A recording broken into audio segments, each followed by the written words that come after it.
Hey everyone, it is April 24th, Friday. Here we are, rather than on Thursday, we're doing the second workout of the week on Friday. Hopefully the shift is going to work out all right for you. I think the spacing is going to be just a little bit better. And today we're going to work on the lower leg, okay? So the foot and the calf area that we haven't worked on before. So let's get right into it. I'm going to grab a ball. This is a lacrosse ball that costs $2. Hopefully you have some sort of ball of your own already. This could be a tennis ball, it could be a baseball. You could even do this one that I'm about to show you with a golf ball, okay? The golf ball is just going to be much more intense and more of a pinpoint release, okay? So this is going to be the self-myofascial release of the midfoot, okay? Now the midfoot gets really junky because we stand a lot, right? Or at least hopefully you're standing at some amount of time.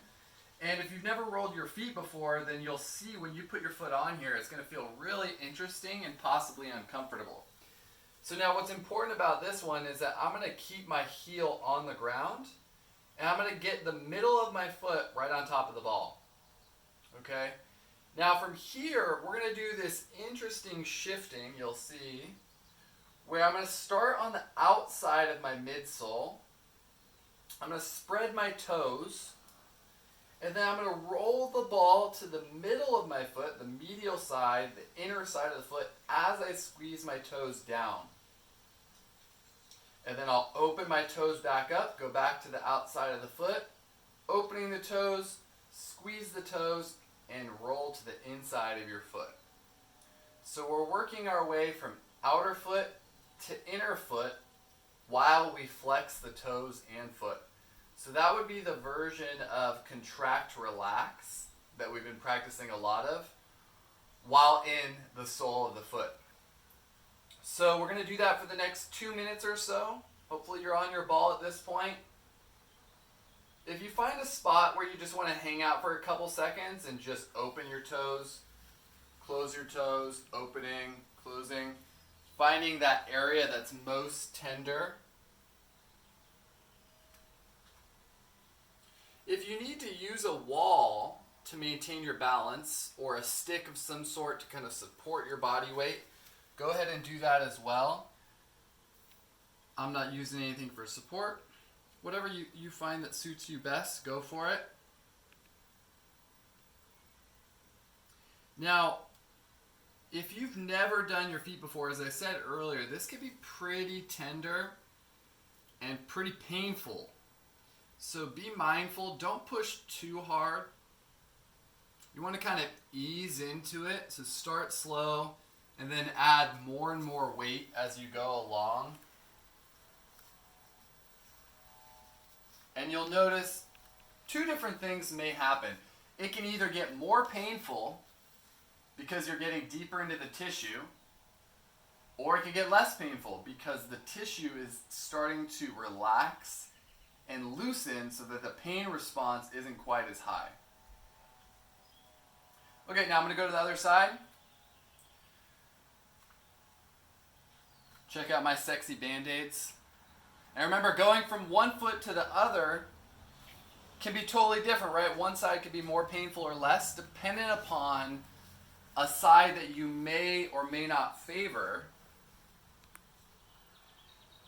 The right foot and right leg, in my opinion, tends to be a little bit more tight and painful because we press the gas pedal, we use our hip, we use that right leg to drive much more than we do our left. So I've noticed in my clients and in myself that my entire right foot, my right calf, my right hip flexor tend to be a little bit more tight because of driving. And if you're driving a lot, then you'll definitely notice that. So again, you're starting on the outside of the foot, open the toes, to then squeeze the toes down as you make your way to the medial side of the foot. It is really important that we get this motion down. Okay, we want to really roll across the middle of the foot to make our way across all of the tissue that's down there. You're doing about 2 to 3 minutes of this.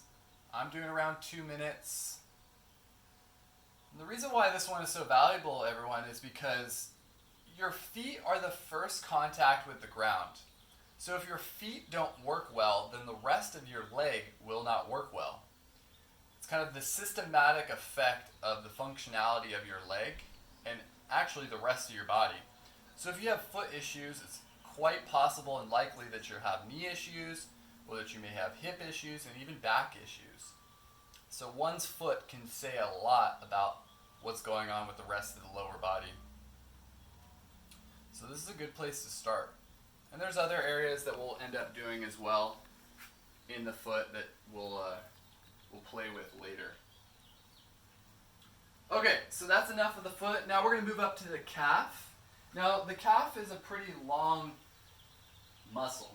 There's actually a couple of them, but it runs obviously all the way from the back of the knee down into the Achilles tendon and wraps around the foot, and it attaches right under the calcaneus, which is the heel, in the bottom of the foot right here. So we could spend a lot of time here, but for time's sake, we're going to go one spot, and it's going to be right in the middle of the calf, or right in the middle of both of the calf muscles. Now we can use a ball, or we can use a foam roller, or something that mimics something like either of those. Okay, so I'll show you what both can look like.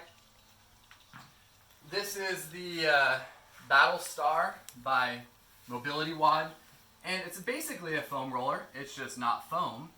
It's urethane wheels, and these ridges capture the tissue quite well. Now you can use a foam roller, as I said, it'll get a similar effect, and you can use a ball, which I'll show you for the second side. But what you're going to do is you're going to put the middle of the calf. So we have a couple different muscles here. Maybe as I flex you can see this is the gastroc, and this muscle down here is the soleus. So these are two different calf muscles, okay? We're going to go right in between where this muscle meets this one. It's this junction, okay? And this junction has a lot of fascia right here, and it can actually get really tender and sore because that's the junction. That's where both of our calf muscles meet. So I'm going to put that middle part where the calves meet right on top of the roller device that you're using. Okay? Now, if whatever you're using needs more tension, or I should say more pain, then you could put your other leg on top. So that's more weight being applied to the tissue. So just play with that, see what's tolerable. This might be a little bit too much for me. But now from here, we're going to do this little bit of side to side, where I turn my foot in, and then I'm going to turn my foot out. And there's a lot of junky different areas in this spot. Sometimes more turning of the foot out can be painful. Oh, geez, I just rolled over the spot where the nerve goes through that area. And that's not a bad thing, it just means it's quite tight. So I'm going to go back and forth like that, search for the areas that are tight and junky. Now if I find a spot that's particularly annoying, I'm going to pull my toes up towards my shin. That's lengthening the calf. And then I'm going to go the opposite direction in flexing the calf by pushing my foot down. That's the contract, and then relax. So I can contract and relax on the area. Ooh. Oh. Hopefully you can't see my face in this shot because you'd see that I'm grimacing. So I'm going to go up and down in that particularly painful spot for myself for a few times, a few reps. And then after I get tired of that, or I'm tired of so much pain, I'll find an area that's maybe not as painful, and I'll do contract, relax method, going up, down, relax, side, side. Again, this is my right leg, so my right calf gets a little bit more tight and junky because I'm constantly pushing on the gas pedal or the brake when I'm driving. It's those little things in daily life that create postural problems or patterns that create imbalances. So it's important that we do this tissue release to even ourselves out, to make sure that we're not imbalanced as we get older, because those imbalances turn into chronic injuries. As I said, you can end up with ankle, knee, hip issues. Do a couple more rotations. And remember, you guys, if you ever want to pause as you're going through this particular exercise and you want to do it a little bit longer, then just press pause on the video and spend a little bit more time in the spot. You just don't want to spend probably more than 4 minutes per location. Otherwise, you can actually overly smash the muscle. Now, I mean smash like you're going to damage it, but it's not going to be as well prepared for the workout, if you're going to work out, as if you're doing like 2 to 3 minutes. So now moving on to the other side. We're going to see how this one feels. First, I'm going to go in, then I'm going to go out. As I do this, I'm going to discover where it's more painful for myself. And what I'm noticing is actually my left calf in general is more painful than my right. So that is not the case about what I was talking about earlier with driving. And I have theories about why my left calf could be tighter, but I'll spare you the details of my bodily history. But again, just notice that difference for yourself. Left to right, more painful. So I'm going to do some contract relax now. Put toes down, flexing the calf, lengthening the calf as I go up, relaxing for a moment, let it sink in. Go medial, that's right in the middle. Up, down, relax.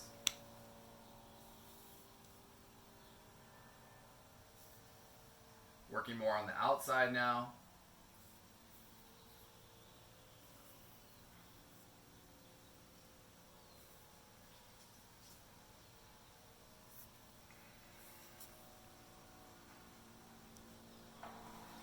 And just really quickly, I'm going to show you with the ball how that could work similarly. It's a little bit less stable, but essentially it's the same idea.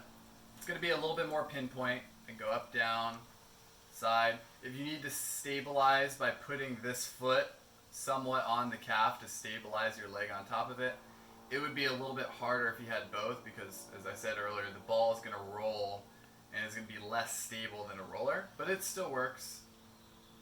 So play with it, depending on the tools that you have. So that's the soft tissue mobility. We are done with the rolling. Now we're going to do a little bit of stretching. Okay, so we're going to stretch the Achilles and the bottom of the foot by getting into this foot stretch. So what you're going to start off by doing is getting your knees together. And as you do so, you want to try to get your toes into the ground like so. Okay, so you don't want your toes flat like that. So spread your toes, push them into the ground. Try to do that with both feet, keeping them together. And then you're going to put your knees down to the ground, keeping those together. And then now, depending on your knee health, depending on your ankle health, see how this feels. You're going to sit back on your heels. Now, some of us might have to stay forward here and just slowly shift weight back. And if you can tolerate it, then you shift your shoulders back, chest back, and you're basically sitting on your heels. Now there are ways to do this one leg at a time, but we're playing with both. So see how this feels. Sometimes the sensation on the top of the toes can be what's most uncomfortable. And that's just the compression of the joints there. It's not going to damage your toes, and it is okay that you're feeling it there. It doesn't mean that the bottom of the foot is not stretching, because it certainly is. So I'm going to rotate so you can see.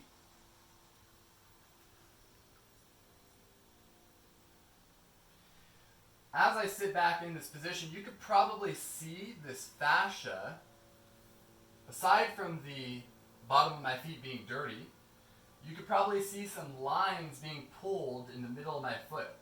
And these are the tendons that we were rolling earlier. Okay, so I'm lengthening the bottom of my foot there. And then the fascia that comes through the middle of the foot is wrapping around my heel and getting stretched through the Achilles in this as well. So the Achilles, the bottom of the foot, the toes are all getting stretched in this position.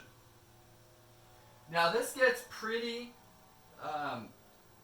terrible after a few seconds. So if you need to shift forward and back, in and out of it, what I typically do is I'll sit here for a few seconds. As it gets a little bit worse and not so tolerable, then I'll shift forward, take a few seconds, shift back. And then what we can also do, if you want, is put your hands down and play with pulling your knees off the ground. So then I'll just shift forward and back there. Now if you have knee problems, then this is probably not your best bet because you're in deep knee flexion and this could be a little painful. So if this bugs your knees too much, just don't do it. Just stay forward and don't lift your knees off the ground. So I'll just shift back a couple times, play with the version that's appropriate for yourself.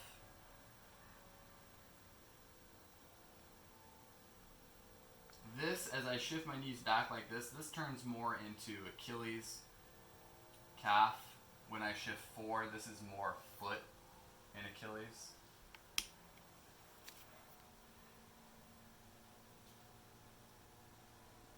Okay. That's enough of that one. And the very last one that we're going to do is a dynamic down dog with an ankle calf stretching dynamic and focus. So down dog is a yoga posture, and it gets a lot more than just the feet and calves. It gets your shoulders opened, your shoulders warmed up. It can open up the low back. It can open up the hamstrings. So just because we're doing it to focus on the calves doesn't mean a lot of different things are happening. So I'll show you my way of getting into it, and if you have to adjust anything, of course, go ahead and do so. So we're going to start in a plank position, and what that means is that my hands are going to go under my shoulders. I'm going to bring my feet back so my body is nice and flat. My feet are going to be about hip width distance. Okay, so not shoulder over here, hip width. Okay, now what I'm going to do is I'm going to push my head back towards my feet to get my butt up into the air. My arms are going to stay straight. Okay, and I'm going to look at my toes. So now, dependent on your hamstring mobility, your shoulder mobility, okay, you'll be able to get in almost a triangle position. My hamstrings are pretty tight. My shoulders are pretty good. So some of us will be, mobile in the hamstrings, tight in the shoulders, or vice versa. So you might not go as high as me. You might look more something like this. Maybe your knees are bent a little bit, and that's okay too. You might not be able to get the knees locked out or the elbows locked out, but try your best. Now we're here, and as I said, it's very warming. Your shoulders are working, your core is working. Now to get that dynamic calf motion, we're going to pull our heel up, push our toes down on the right leg, and then my heel is driving down on my left leg. And then I'm going to alternate, push my right heel down, pull my left heel up. So now I'm feeling the stretch in my right calf, right heel. And I'm just going to go back and forth, walking my toes out. And that feels quite nice for me. It's just a nice gentle calf stretch. Doesn't mean my shoulders aren't getting super warm. Does not mean that blood is not rushing to my eyes, because it certainly is. Get a nice hamstring stretch at the same time. I definitely feel it more in my calves than I do my hamstrings, but it's nice. Now if you gotta pause for a second to let the blood drain out of your head, go ahead and do so. I would do that for about a minute, and I'm pretty sure I did it for at least a minute. If you want to do longer than a minute, obviously go ahead and please do so. So hopefully you're a little bit warmer now. The tissue's opened up. We're going to move on to tier 2. If you're not moving on, that's okay. I hope you enjoyed, and I hope your body's feeling better for it. See you guys soon.